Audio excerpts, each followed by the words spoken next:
I feel like nobody has been out longer than 2021.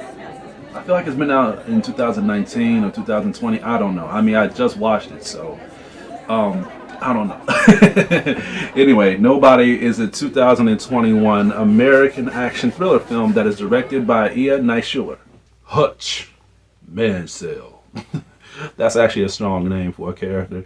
Anyway, Hutch Mansell fails to defend himself, including his family, when two thieves break into his home one night. The aftermath of the incident soon strikes a match to his long simmering rage. In a barrage of his first gunfire and squealing tires, Hutch must now save his wife and children from a dangerous adversary and ensure that he would never be underestimated again. I had this movie in my collection, but I had not watched it because it was just something about this film that made me take my time to look into it.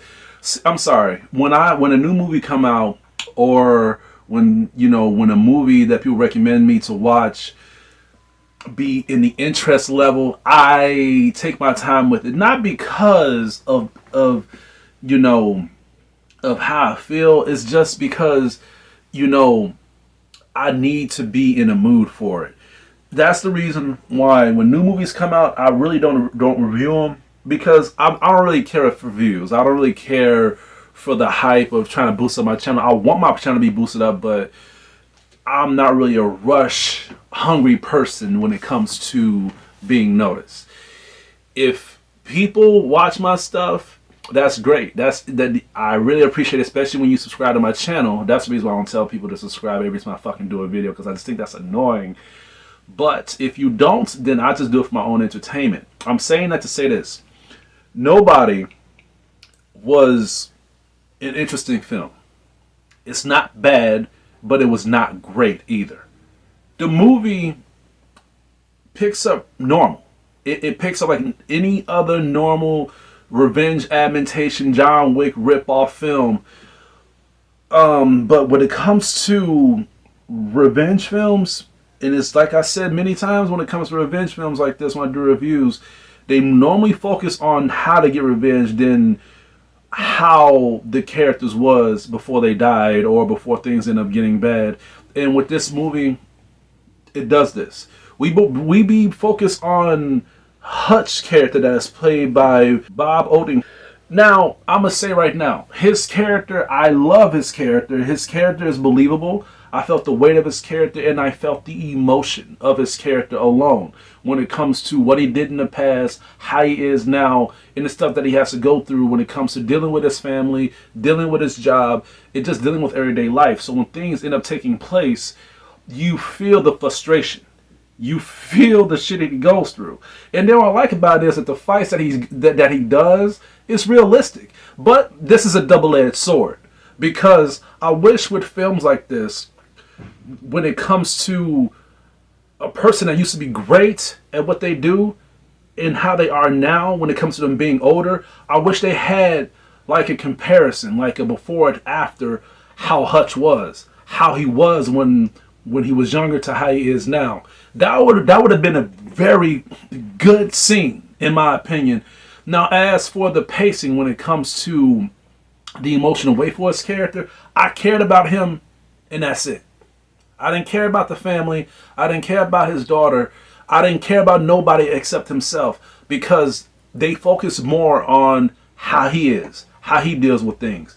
But that's a problem, because when his family is in jeopardy, when things end up happening with his family, I don't feel the tension. I don't feel the emotional weight towards his family, because, all right, this can be debatable, but I'm going to tell you guys right now. Is there anything that Hutch has done with his family that was memorable? Did he take his daughter and his kid out to spend time with them? Did he go out on a date with his wife?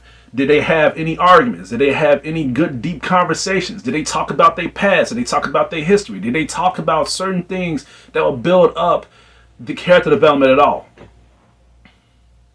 Oh, I'll wait. But that's my point.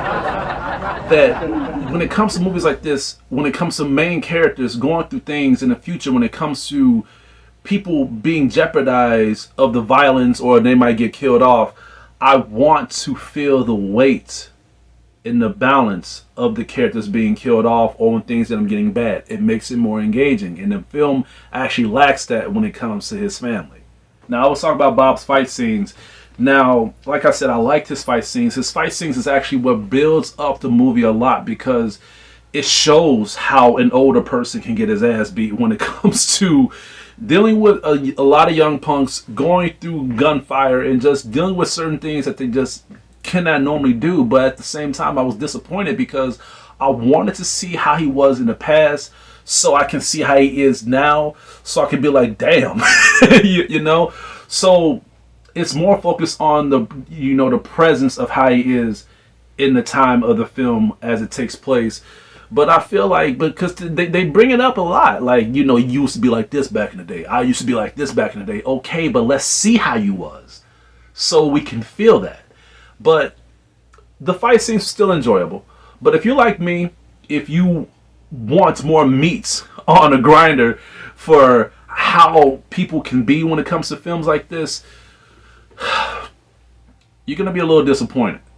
Nobody had great reviews, but that's because you have critics and you have certain reviewers that review certain aspects of the film and they will carry that over and justify the whole film alone.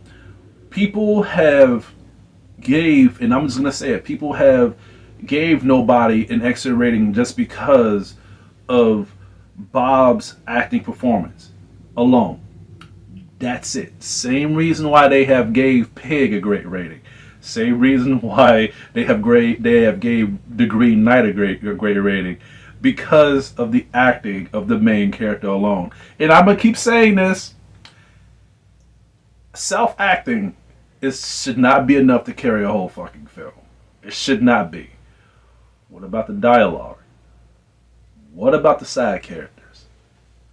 What about the pacing? What about the action? What about what we came here for? I feel like the only problems I have with Nobody is the fact that there was no emotional relation to his family, and there was no past sensation of how he was before he gotten older. That's the only two issues I have. Other than that, the movie is entertaining, like I mentioned in the beginning of the review. I'm going to have to give Nobody a C. Critics, even people that watch my review might even disagree, but you know what? That's actually the interesting part about the mind of people. We may have similar intentions of taste in the stuff that we love, but what about how we think? You know what I'm saying? So, I mean, you don't have to agree with me, but this is just my own opinion about Nobody. In fact, I won't even I won't even watch it again. I've seen it and I don't want to watch it again.